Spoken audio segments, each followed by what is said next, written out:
Oda Malawi ndabwera ndi nkhani yabwino kwambiri kwa inu.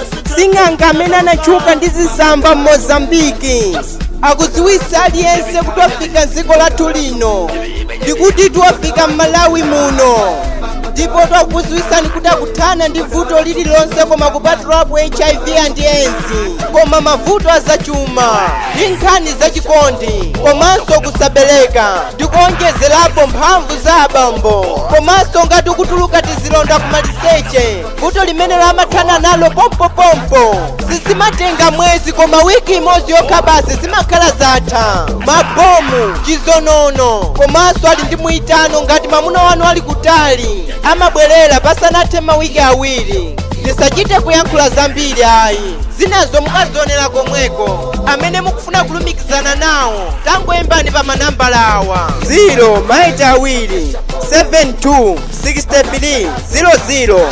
kumapetoko. Ndikubwerezanso nambalayo 088726300 kumapetoko. Komanso mungathe kugwiritsa ntchito namba ya 0980707066 kumapeto. Ndikubwerezanso nambalayo 09182707066 kumapeto. Dr. Chilungamo mfiti zagwa. Dr. Chilungamo mfiti zagwa.